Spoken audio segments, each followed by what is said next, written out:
Okay. Hi.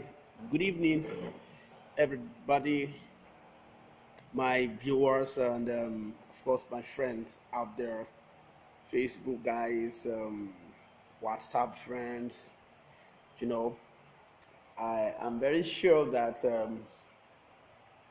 you you're not prepared for these classes, but I feel it's a necessity for me to bring up this just a training for um, upcoming pianists and then of course the beginners on this crash.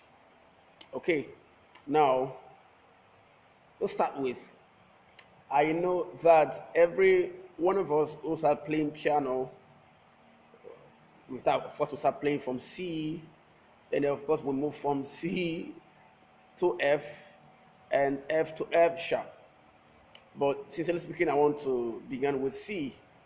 Okay, of course, if you have a piano of this, this as a piano has to do with 5 octave. Now, for those of you who really know what octave is all about, I'm sure I don't. You don't need me to go further to explain what octave is all about. And of course, octave is. Let me try and break it down because I'm not here to begin to bog you with a whole lot of stories. But octave is the beginning of a note, the same note to the end of the note. That's what I mean by octave. Okay? So, in other words, when you start your scale, okay, and you end your scale with the same note, that means an octave. Okay, but for now, I'm going to start with C, middle C. Uh, in 5 octave piano, how do you locate, how do you identify your middle C from a 5 octave piano? Now you start from this extreme left of me, you see any two black keys here, any two black key on its own. The very first white key before the two black key is called C. Okay, you have C1 first from your extreme left. You have your C. Every two black key you see. Okay, you can always identify your C from any two black key. So let's count for you to know how many two black keys will you count to make it up for you. Middle C, we have C1 here, we have C2 here, we have for 5 octave you have to count like two black keys grouped together. You count pairs, okay, pairs, okay. You have one pair, two pairs, of course, three pairs. So when you count two, two, two on 5 octave from your extreme left, it gives you your middle C, which is this. Okay, so when you do this, you now begin to see that I think I just try to make you understand how to locate, because some of us, some of you out there, how you started playing piano yourself. Oh, now, wow. So we started by putting our hands on the piano until we went to the school, of course, until we do a personal research on our own. That's how we are able to teach you the right way, because we don't really want you out there looking at me either Facebook or Instagram. Of course, Facebook is linked up to Instagram you have um, every other social media there. Okay, so you you watching me right now, I'm sure I'm building up. I'm sure you have surpassed this level of knowing how to identify your middle C. Okay, now that you've known how to identify your middle C, we are going to run our scale. Okay, for those of you who have surpassed this level, like I said from the beginning of the class, that um, I am here for scratchers. I mean, people who are starting from the scratch, and then of course those of you who are prospectively want to become a pianist. But sometimes, if the level you are now, you just tumble, tumble, and you got to the level you are now. But still yet you are still lacking some things you should know. Maybe because of course, you've got a whole lot of time. You don't have a whole lot of time to begin to go back, retrogressing on how all these things are, okay. But just see it as part of those things you need to know, or probably you should have known before you got to the level you are. Okay. Sorry.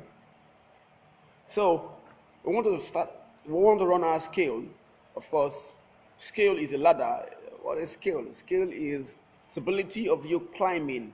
For example, if you are there, you are living in a three-bedroom flat, and of course, if your house or probably your apartment is not on the ground floor, if your apartment is on the first floor, what do? Do you jump from anywhere you are to the first floor? No, you have to go through the normal processes, which is you have to climb a step. So, what is a scale?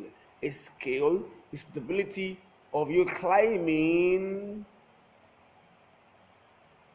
your notes from the low pitch to the high pitch. Okay.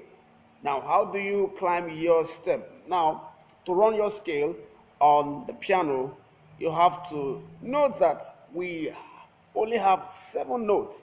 I mean, yes, 7 notes when you're going to run your scale. Some people say 8, some people say it's 7. Okay, I'm of an opinion of the fact that we have 7 scale. Of course, what makes it 8, like you saying, probably you used to say it's 8, it's because of the last note. What's the last note?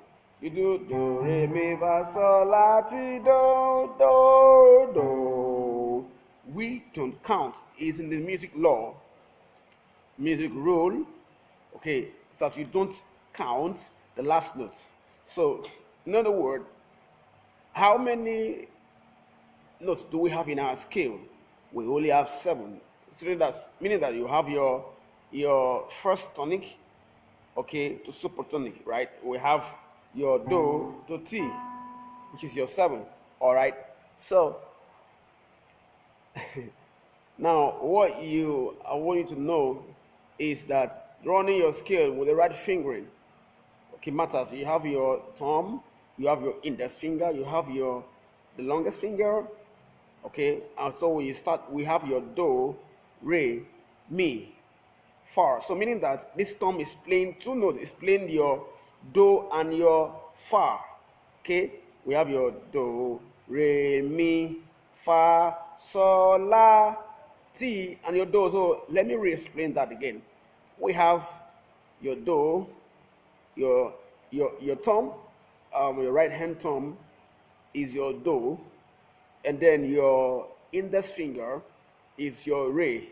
The long finger here is your mi, and then your thumb here is your fa, and then index finger again plays so, your long finger again plays la, and your ring finger here plays your T. Of course, your pinky finger plays the last note that we do not count in our scale, which is your do, the high pitch. Okay, the pinky finger plays the high pitch, while the thumb plays the what? The low pitch. Okay, now I am sure that some of you will be saying, why? Some of you have actually outgrown this level, okay, but just take it like the way I said from the onset is for the scratcher. So allow the beginners who are nervous in running their scale. Of course, my classes, you don't have to have piano to be able to be able to be in my class, okay, online. So what you need to do is, as soon as you see this video, it is self. Of course, you can always teach yourself, okay. All right. So, and I'm sure that, please, I'd like you to like the video, place your comments. Crispy Music Academy. By tomorrow, I'm going to take it from there to the next level. Okay, we just did our scale, okay, identification of your octaves, many octaves do we have? So how do you identify a piano who has 5 octaves, even without you having to touch the octaves to count? Okay, so all of that we're going to be talking about is tomorrow. Please stay tuned. Like my page, you like, okay? Just tell me, what do you think about this video? Thank you.